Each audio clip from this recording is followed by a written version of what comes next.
A Dios sea gloria. Cada vez que enseño una materia como Teología Paulina de la Cruz, le digo al Señor, Señor, que aunque sea una vida pueda ser impactada, porque es realmente el poder del Evangelio proclamado en el aula lo que nos permite a nosotros formar una nueva generación de pastores, de ministros.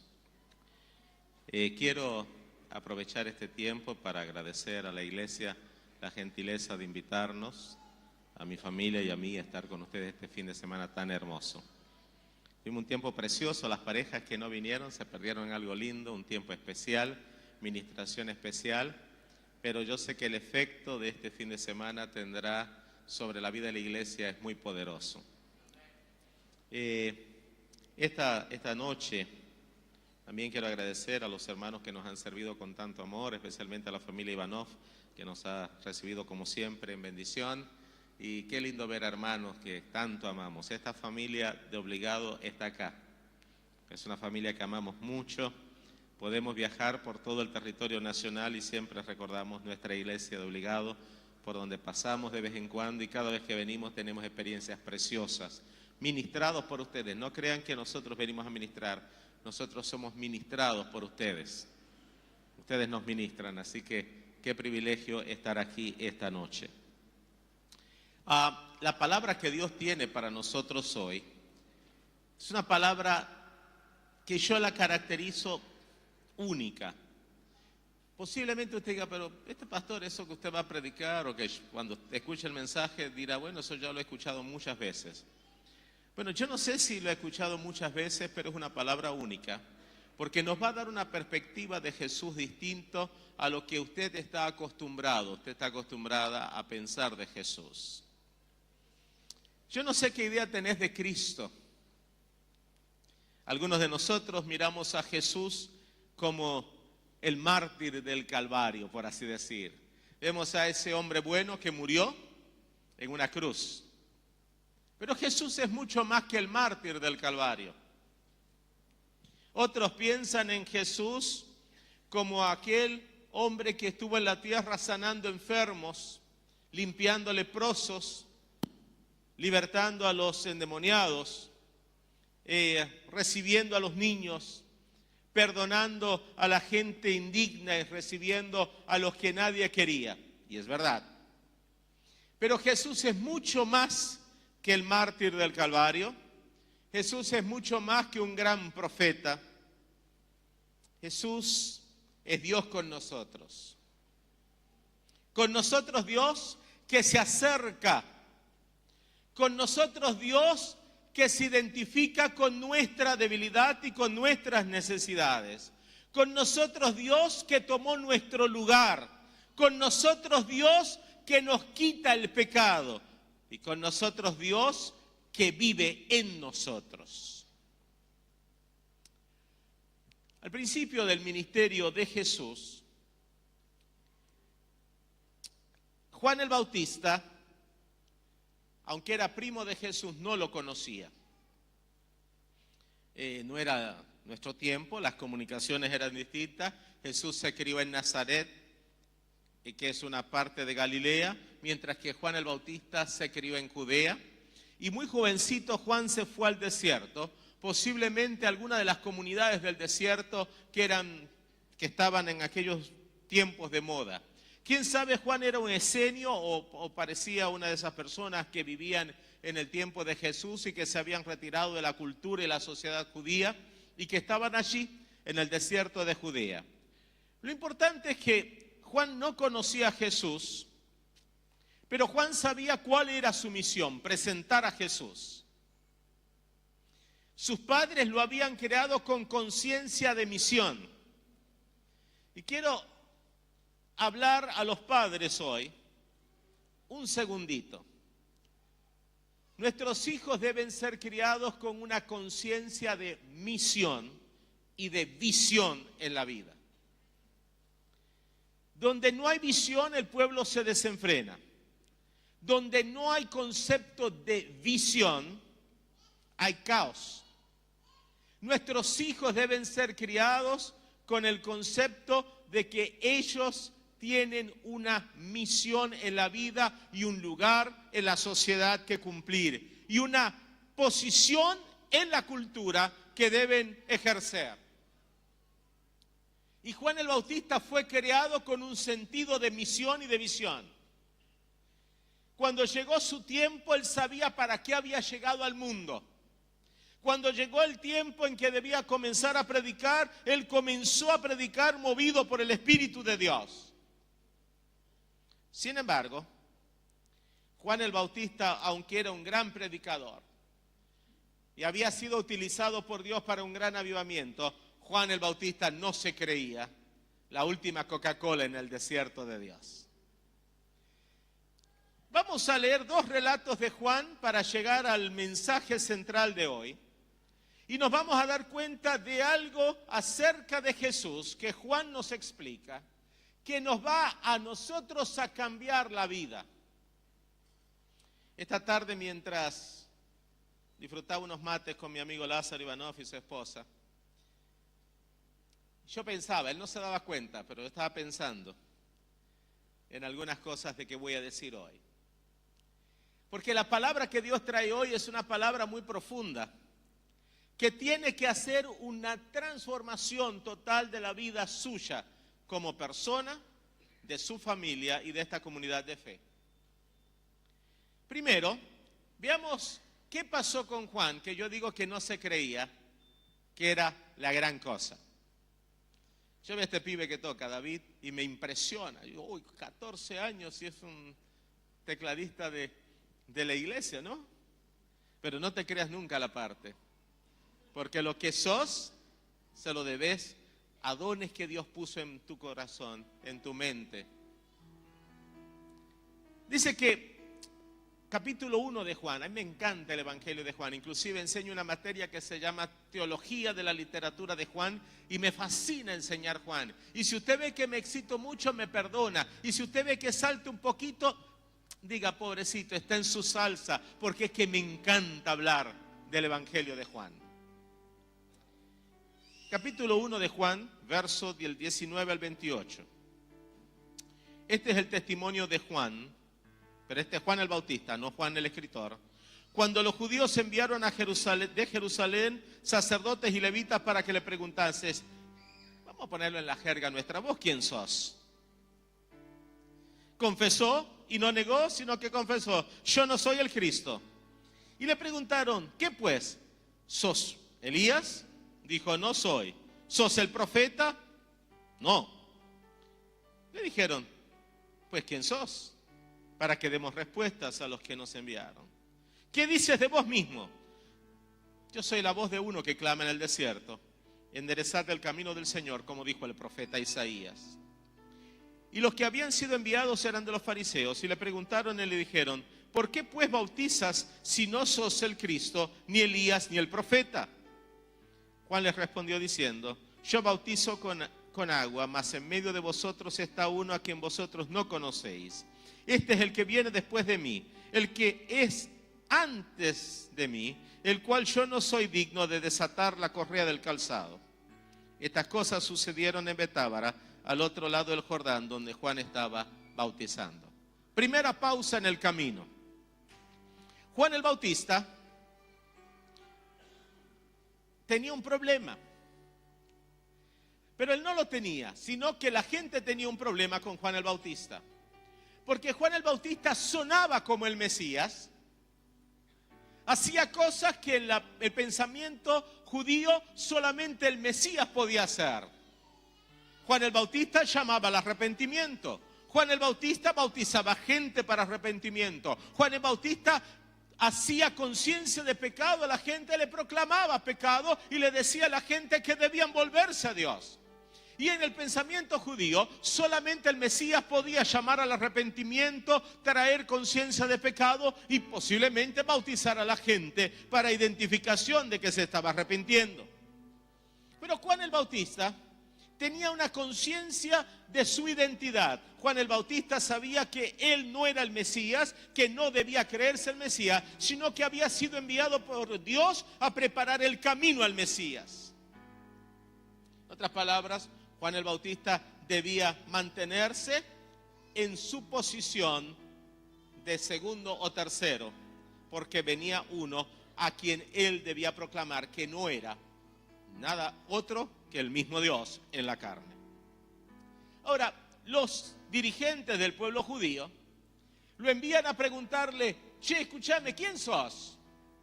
¿Con qué autoridad bautizás? ¿Sos el Mesías? ¿Sos el Cristo? ¿Ha llegado la redención de Israel? Dice: no, yo no soy el Cristo. ¿Sos Elías? Porque en el capítulo 4 del libro de Malaquías, donde termina el Antiguo Testamento, hay una profecía que en los últimos días, antes que viniera el día grande y terrible de Jehová, vendría Elías, y Elías llamaría a la reconciliación de los padres con los hijos y al arrepentimiento. Y le preguntaron: ¿sos Elías? Y dijo: no soy Elías. Aunque después Jesús dijo: sí, ese era Elías. Pero le hicieron otra tercera pregunta: ¿sos el profeta? ¿Por qué el profeta? Porque Moisés, antes de morir, en las planicies de Moab, dijo al pueblo de Israel: Jehová levantará un profeta igual que yo. A él oíd. Entonces, Juan le dice: mire, yo no soy el Cristo, no soy Elías, ni soy el profeta, porque el profeta es el mismo Mesías y yo no soy el Mesías. Entonces dijo: ¿quién sos? Yo simplemente soy la voz de uno que clama en el desierto. Yo soy el enviado a preparar el camino para el Señor. Yo soy aquel que vendría para darle indicación al mundo de que el Mesías está próximo a llegar. Y a renglón seguido dice: pero en medio de vosotros está uno. Es decir, el Espíritu Santo comenzó a revelarle a Juan el Bautista que había llegado el tiempo del Mesías. Y le dice: no soy el que venía, sino que el que había de venir ya está en medio de ustedes. Y deben prepararse a recibirlo, porque cuando Él venga algo ocurrirá que yo no puedo hacer. Es interesante cómo Juan el Bautista había sido criado con una misión bien clara. Tenía una identificación total con su misión, porque alguien en casa, tal vez Elizabeth y Zacarías, les enseñaron lo que significaba el ser responsable en la misión y visión que tenía. Juan el Bautista podía haber dicho: yo soy el Mesías, y el pueblo le hubiese seguido como Mesías, pero hubiera sido un fiasco. Juan el Bautista sabía el lugar que Dios le había asignado en la vida y trató de cumplirlo a cabalidad, y lo cumplió a cabalidad. Preparó al pueblo. Comenzó un avivamiento tremendo allá del lado del Jordán. Pero Juan el Bautista no se conformaba con ser un gran predicador y un gran evangelista. Juan el Bautista quería introducirle al mundo, a Israel, al Mesías.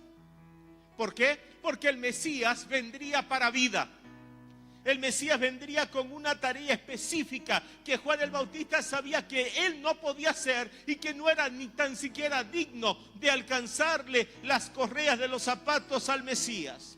Porque Juan el Bautista sabía que el Mesías era Dios con nosotros, que el Mesías era la encarnación del Eterno. Y Juan el Bautista dice: yo no puedo ni tan siquiera tocar los zapatos de Dios.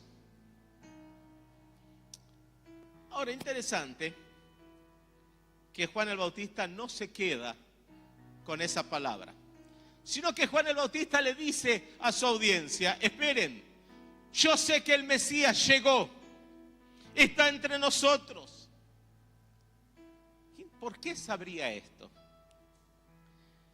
Juan no lo dice, pero los evangelios sinópticos, Mateo, Marcos y Lucas, explican que Jesús llegó a donde Juan el Bautista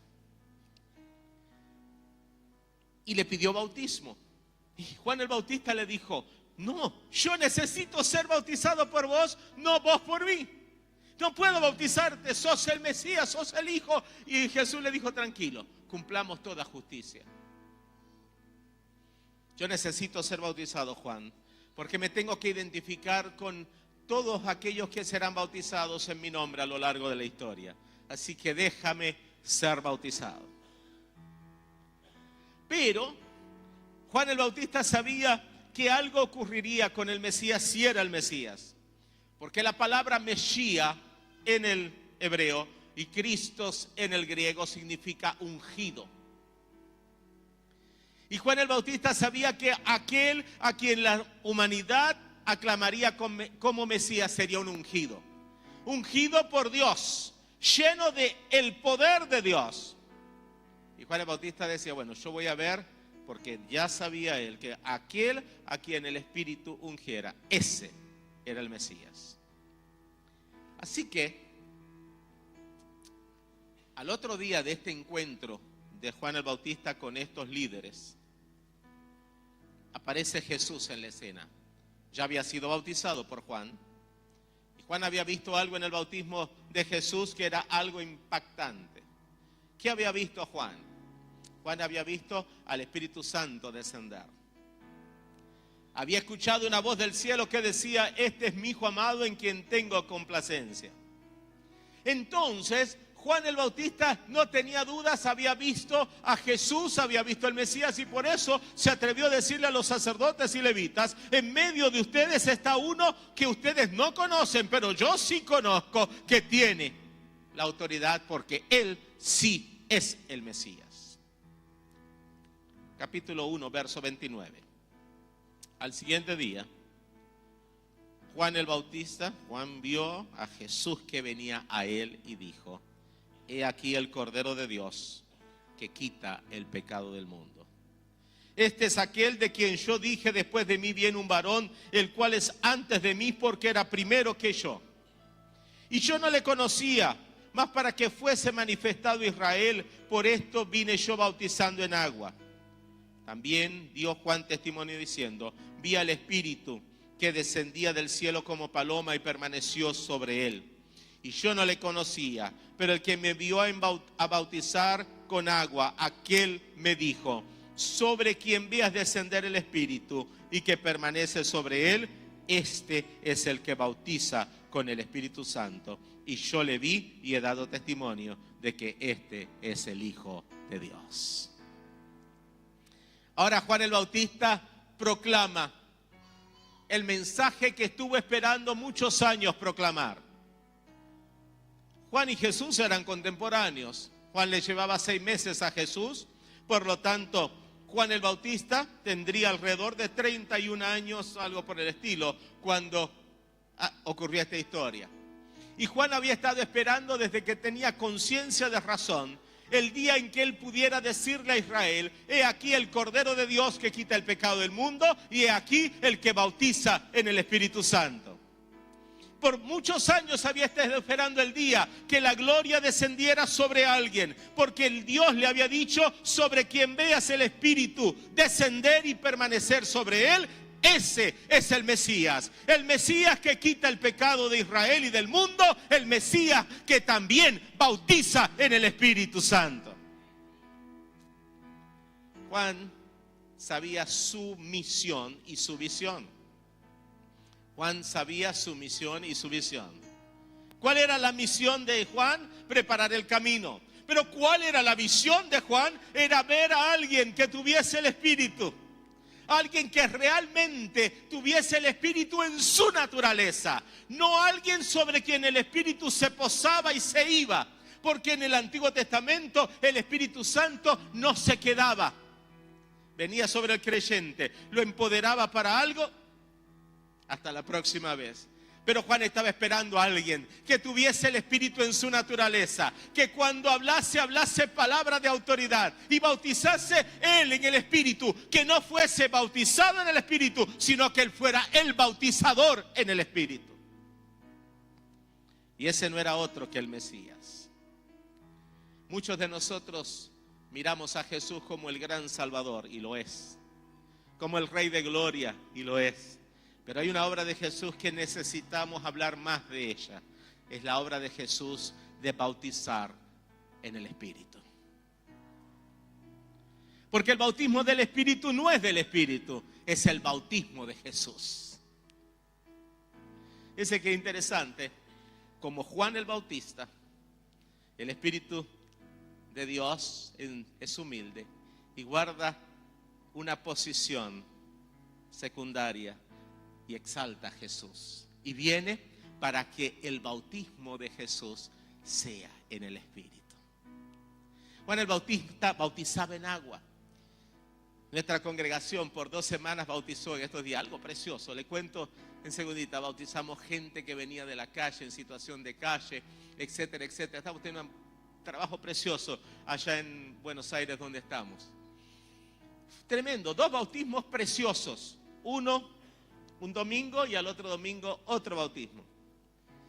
Y cada bautismo es glorioso. Yo no sé si a ustedes les gusta ver bautismos, pero a mí me fascina ver bautismos. Ver gente confesando que Jesús es el Señor, que Dios lo levantó de los muertos. Gente sanada, restaurada en el interior, que ahora son bautizados en agua. Pero eso no es lo más glorioso del Evangelio. Lo más glorioso del Evangelio es la obra invisible, cuando el poder de Dios bautiza en el Espíritu Santo. Porque en el bautismo del Espíritu Santo viene la vida de Cristo a nosotros, el poder de Cristo, la santidad de Cristo, los milagros de Cristo, la gracia de Cristo, la gloria de Cristo. ¿Escuchaste?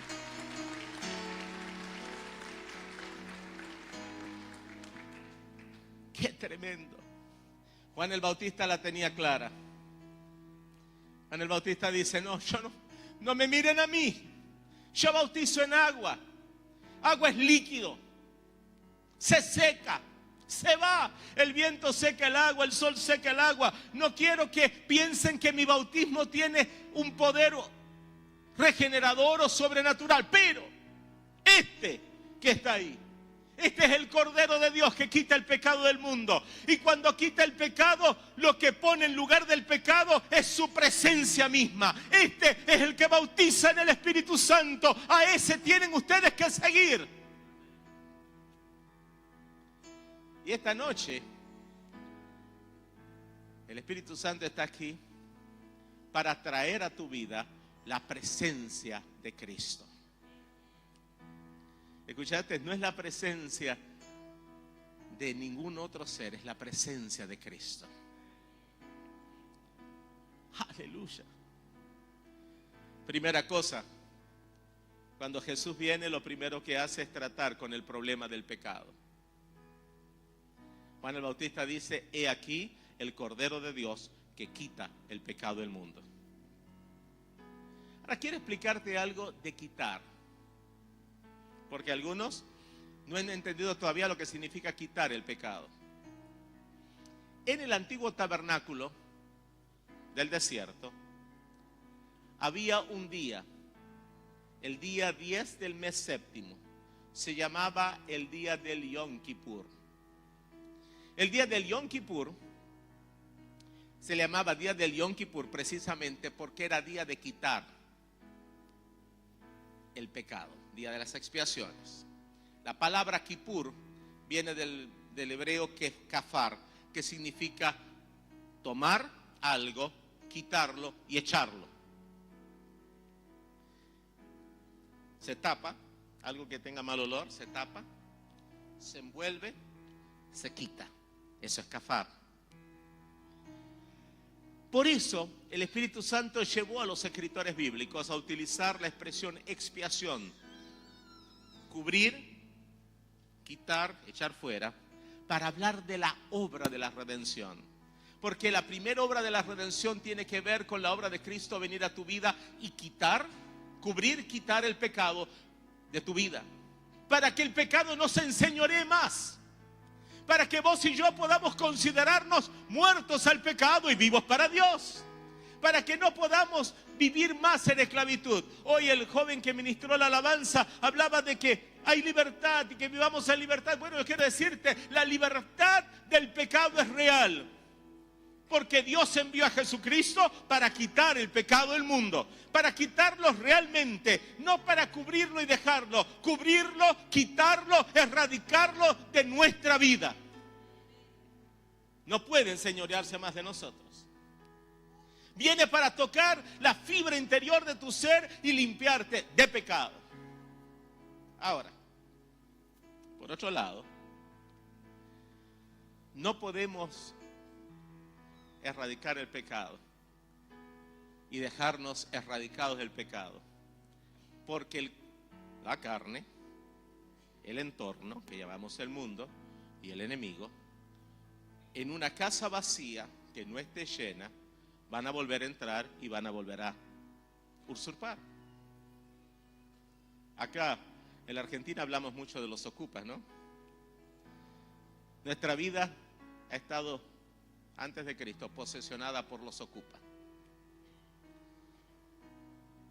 ¿Qué hace Dios? Viene y quita el pecado, que es un ocupa en nuestra vida porque no fuimos creados para ello. Pero Dios no deja la casa vacía. Dios la llena. Y la llena nada más y nada menos que con Él mismo. Escúchame, la presencia del Espíritu no es la presencia simplemente del Espíritu de Dios. Es la presencia de Dios mismo. Porque algunos piensan, bueno, Dios está en el cielo, pero yo tengo la presencia del Espíritu. No, Dios está en todo su universo por su Espíritu y habita el creyente por su Espíritu. Nosotros estamos llenos de Dios mismo. Y porque estamos llenos de Dios mismo, escucha bien, y porque estamos llenos de Dios mismo, vivir en el gozo del Espíritu es estar llenos de Dios. Ahora, Juan el Bautista dice, el que viene detrás de mí bautiza en el Espíritu. Ahora, ¿cómo bautizaba Juan? ¿Cómo bautizaba Juan?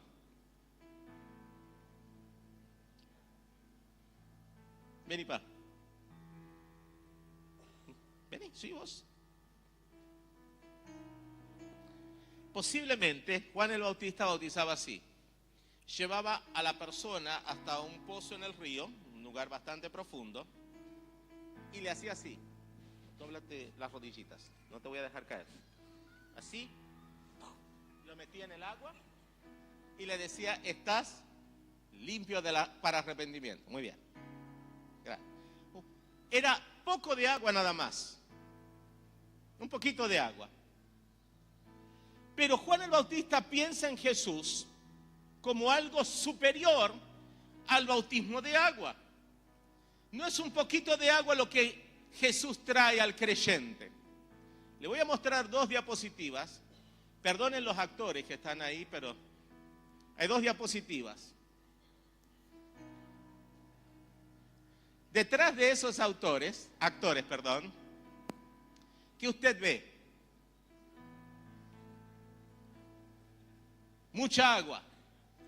Las cataratas del Iguazú, la gloria natural de nuestro país. Mire toda esa agua. Lo que Juan el Bautista está diciendo es que Jesús viene a bautizar de esa manera. Meternos en una catarata. Ahora, yo te puedo decir, esto está muy lindo y Lázaro y Elsa se ven preciosos ahí, pero gracias a Dios que están del lado de acá de la baranda, porque del otro lado, esa corriente de agua los hubiera pulverizado. El peso del agua que cae en una catarata como Iguazú son toneladas y toneladas y toneladas y toneladas. No hay cuerpo humano que pueda resistir ese golpe de agua donde cae la catarata. Te mata, te aniquila. Bueno, el bautismo que Juan dice que Jesús venía a traer era un bautismo aniquilador. ¿Por qué era aniquilador? Porque en el bautismo del Espíritu morimos y nacemos a la nueva vida. Morimos a una vida de esclavitud y nacemos a vida de libertad. Morimos a la vida de adicción para vivir una vida de sobriedad. Morimos a una vida de lujuria para comenzar a vivir en vida de libertad y santidad. Morimos a una vida de abuso para entonces comenzar a vivir en plenitud. Morimos a una vida de dolor y sufrimiento con el pecado para comenzar a vivir vida abundante en Cristo. Ese es el bautismo del Espíritu.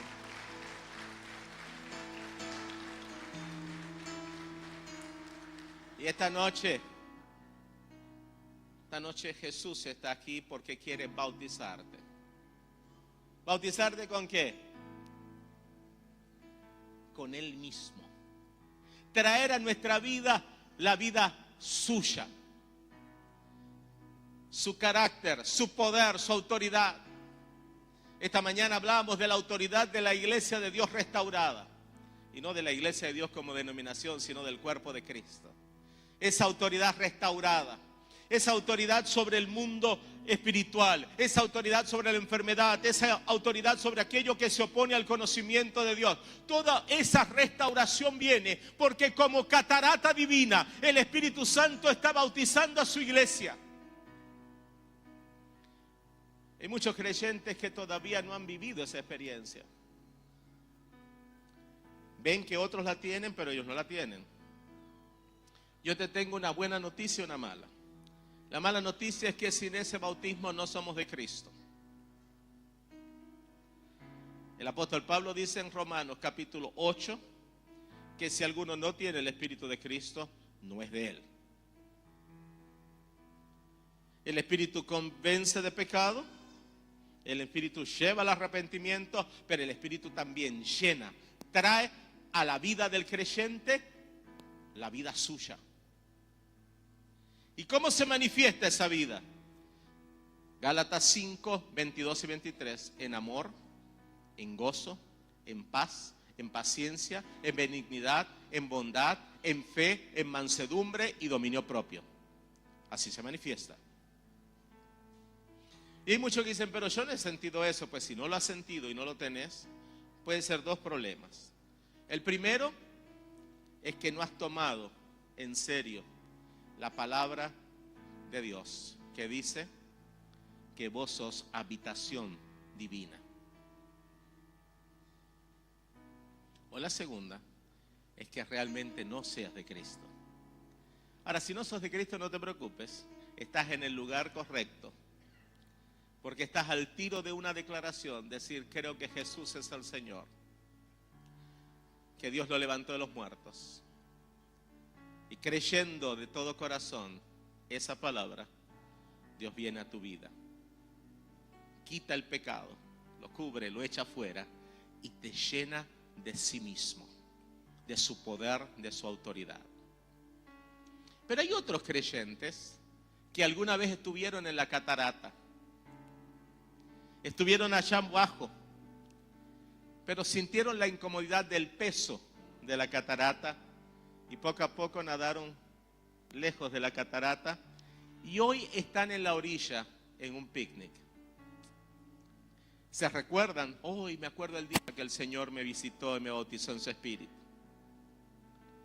pero no saben nada más. ¿Y qué pasó? Y bueno, ahora estoy acá en la iglesia, estoy participando, estoy muy activo, estoy en las damas, estoy en los caballeros, en los matrimonios, soy ujier, soy anciano, soy consejero, soy esto, soy lo otro. Pero ¿y qué pasó con tu vida? Bueno, estoy bien, estoy aprendiendo, conozco la Escritura, etcétera, etcétera, pero ¿dónde está el poder del Cristo resucitado y exaltado? Es interesante que la catarata divina es para siempre. No se va. No es para aquellos que alguna vez fueron, es para los que somos. Es el diario vivir. Todos los días hay una nueva unción, un nuevo poder para la iglesia. Es diario, no es de vez en cuando, es diario. Es todos los días que Dios quiere sumergirnos en la catarata, porque todos los días necesitamos morir algún aspecto de la vida antigua. Todos los días necesitamos que la correntada del Espíritu, la gloria del Cristo exaltado, nos meta profundo en el río de su vida, para que entonces Él sea exaltado en nosotros y nosotros no tengamos oportunidad de autoexaltarnos o de movernos fuera de su presencia. Muchos yo sé que oran, Señor, yo quiero estar en tu presencia, dame de tu presencia. Pero que estás pidiendo no es lo que tenés que pedir. Lo que tenés que pedir es, Señor, sumérgeme en el río de tu espíritu, en la catarata fogosa y poderosa. Méteme allá donde se aniquila mi pecado. Méteme allá donde mi carne muere. Méteme allá profundo donde no existo más, sino que todo sos vos en mí. Pablo la tenía clara. Con Cristo estoy juntamente crucificado y ya no vivo yo, mas Cristo vive en mí. Y lo que ahora vivo en la carne, lo vivo en la fe del Hijo de Dios, el cual me amó y se entregó a sí mismo por mí. Allí está el poder, sumergido en el río del Espíritu. La catarata gloriosa es para la iglesia. Algunos piensan, ¡ay, qué lindo la iglesia primitiva! Yo quisiera vivir en ese tiempo, cuando se despojaban de todo, cuando ocurrían milagros, señales, prodigios. Pero ¿sabes qué? ¿Por qué estás pidiendo lo que ya tenés? Hemos sido bendecidos con toda bendición espiritual en los lugares celestiales en Cristo. Hemos sido llamados, hemos sido predestinados, hemos sido justificados, hemos sido santificados. Por la fe estamos glorificados, estamos sentados con Cristo en los lugares celestiales. El Espíritu Santo nos habita, somos la habitación del Santo. Dios quiere trabajar con tu vida y con la mía. Nos está llamando a estar más cercanos a Él. Lo único que tenés que hacer es creer tu identidad, buscarlo todos los días y decir, Señor, yo no me conformo con lo de ayer, yo quiero algo nuevo hoy, quiero que me sumerjas de nuevo en la catarata, y cuando se lo pedís ocurre, y cuando ocurre viene poder, y cuando viene poder no hay poder que pueda levantarse contra la iglesia.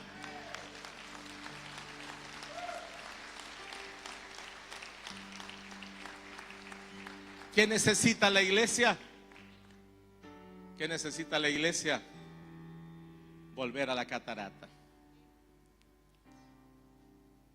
Algunos piensan que necesitamos esto, no, necesitamos volver a la catarata. Y cuando estamos en la catarata se terminan muchas cosas. ¿Sabes que esta tarde, no sé si viste las noticias antes de venir al culto, 27 hermanos nuestros fueron asesinados en Estados Unidos mientras adoraban? Usted se puede imaginar qué espanto estar en la iglesia y que alguien venga y le quite la vida a uno, lo hiera. Inclusive me partió el corazón porque el pastor de la iglesia no estaba ahí y su hija de 14 años fue uno de los que murió. ¿Se puede imaginar qué cosa? Y usted dice, pero pastor, ¿por qué pasa eso? No sé, pero yo sí sé que la única manera que la iglesia puede hacer frente a esos desafíos terribles es metiéndose en la catarata. No te voy a decir que no van a pasar tragedias, pero yo sí sé que la iglesia necesita volver a ese lugar que tenía en el primer siglo, cuando poseía las puertas del Hades y nada prevalecía contra ella. La iglesia necesita volver a donde el poder fluye y la sombra de alguien sana a los enfermos y el contacto con un cuerpo humano sana a los enfermos y la palabra proclamada no caía a tierra, y donde cuando Dios hablaba las cosas ocurrían y el mover de Dios hacía que nadie le hiciera frente a la iglesia. Pero para que eso ocurra necesitamos una iglesia que no quiera un poquito de agua, sino que quiera que Dios la sumerja totalmente en la catarata divina. Hace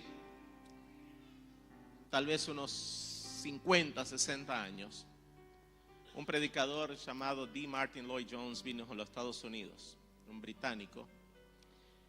Y cuando llegó a los Estados Unidos, llegó a Nueva York a una convención. Lo habían esperado mucho tiempo porque el barco encontró niebla en el camino y se atrasó, etc. Y cuando llegó al auditorio donde lo esperaban muchos hombres, entre los cuales algunos que todavía viven, este hombre, en vez de empezar a predicar, empezó a hacer esta pregunta: ¿lo tienes? ¿Lo tienes? ¿Lo tienes? ¿Lo tienes? Y la gente no entendía, ¿viste? ¿Se puede imaginar que alguien llegue aquí sin conocer nada y usted es la primera vez que lo ve y se acerque? ¿Lo tiene? ¿Lo tiene? Entonces la gente no entendía. Y había un hombre, un gran predicador, el pastor de una gran iglesia en Boston, que se llamaba el doctor Harold John Ockenga, y lo miró y le dice: discúlpeme, ¿qué es lo que hay que tener? Entonces este hombre paró y dijo: bueno, me doy cuenta que no lo tienen, por lo tanto, si no lo tienen, hay que buscarlo. ¿Y a qué se refería? Se refería a precisamente esto: es que la iglesia tiene, que vos tenés como creyente, como líder, como persona que ha sido incorporada al cuerpo, la gloria del Cristo exaltado, resucitado, glorificado, entronizado. Porque la pregunta no es si somos parte de una denominación, si somos parte de una comunidad de fe. La pregunta es, ¿lo tenemos? ¿Estamos llenos de Él? Porque el Evangelio anticipa la llenura de Dios. Es parte integral del Evangelio estar llenos de Él, de su poder, de su autoridad. Usted puede ser pentecostal, bautista, etcétera, pero no se puede ser de Cristo si no se tiene el poder, la unción, la gloria del Cristo exaltado en nuestras vidas.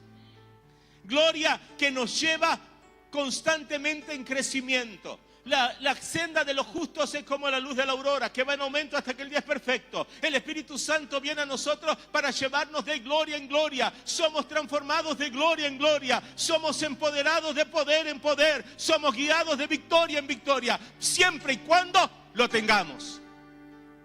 Y seamos llenos de todo el poder de Dios. La esperanza de la familia es que se mueva en el Espíritu. En el ministerio nuestro, el segundo encuentro del Señor de los Anillos se llama la pareja que se mueve en el Espíritu. Porque es en el Espíritu donde está la clave para la bendición. Es en el Espíritu donde crecemos. Es en el Espíritu donde nuestro carácter es formado a la semejanza del carácter de Cristo. Es en el poder del Espíritu, en esa catarata divina, cuando Dios se derrama con tal autoridad que fluye. Ahora, la unción que Dios nos está dando no es un poquito de agua. No es el agua de Juan el Bautista. No es una mojada. Es una llenura. Dice que en el bautismo de agua, la persona no se llena. Dios guarde, se muere, ¿no? Solo se moja exteriormente. Pero la llenura del Espíritu es la catarata que viene y te llena totalmente. Llena tu alma, llena tu ser, llena tu espíritu, llena todo lo que sos. Te pone a reventar en la gloria de Dios. Cuando viene el Espíritu le perdemos el temor al hombre y comenzamos a vivir en temor de Dios. Nos vamos a olvidar de qué dirán de mí. Me voy a preguntar qué dirá de mí el Eterno, por lo tanto vivo para Él. Cuando la gloria de Dios viene, no solamente decimos no tengo más temor al hombre, sino que me aventuro a vivir como un hombre osado, una mujer osada, que no tiene temor del futuro sabiendo que está en Cristo y por lo tanto entró ya a la vida eterna. Manejamos otros códigos cuando estamos en el Espíritu. Tenemos discernimiento, podemos tomar decisiones espirituales, profundas, pero también decisiones materiales del diario vivir sin temor, porque sabemos que el Espíritu Santo está en nosotros y nos guía constantemente. Interesante. Yo he sido pastor por los últimos 31 años de mi vida, por gracia de Dios. Y en estos 31 años, ¿cuántos consejos me han pedido? Desde los más complicados hasta los más sencillos. ¿A qué casa me debo mudar? ¿En qué barrio debo vivir? ¿Debo volver a mi país? Etcétera. Un montón de cosas que a lo largo de los años me han preguntado.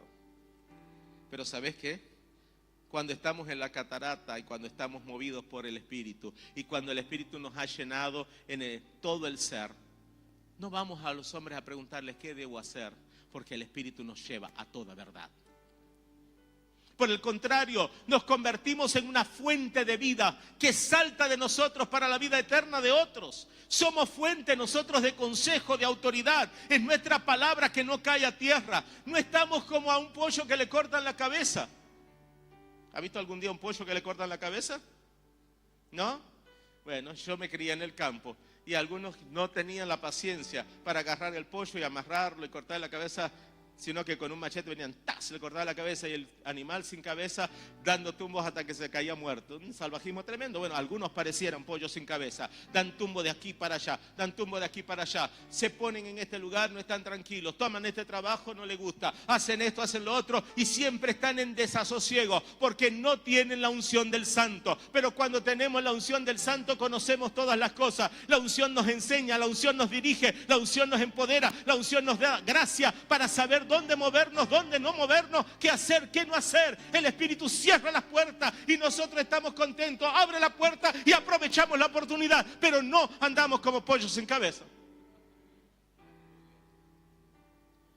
Porque el Espíritu nos dirige y nos guía a la verdad. A veces alguna gente viene a cuentearme, a decirme mentiras. Y yo escucho la historia. Y a veces pareciera bobo yo, porque lo escucho con mucha atención, pero después le digo, no, esa no es la verdad. Porque el Espíritu me está diciendo, esa no es la verdad, te está mintiendo, la realidad es esta. Y cuando no me lo dice a mí, se lo dice a mi otro yo, a mi señora. Y va y me dice mi esposa, no está diciendo la verdad. Y yo dije, no, está mintiendo. Y el problema no pasa por ahí, pasa por acá. Y cuando se destapa, porque finalmente las cosas son traídas a la luz, nos damos cuenta que el Espíritu nos había dirigido. Ahora, yo quiero invitarte hoy a gozar de lo que ojo no vio, ni oído yo, ni ha subido a corazón de hombres. A ser sumergido una vez más en la catarata. Puede ser que nunca haya sido sumergido. Si nunca has sido sumergido en la catarata divina, hoy es buen día para buscar la unción de Dios. Puede ser que hayas sido sumergido en la catarata divina, pero te saliste de la catarata y estás en la orilla de picnic. Pídele al Señor que te sumerja de nuevo. Puede ser que por decisiones malas, por pecado personal, por situaciones del diario vivir, estés pasando una crisis espiritual profunda. Dios te invita y te llama hoy a que seas sumergido, porque Él quiere sumergirte en la catarata divina.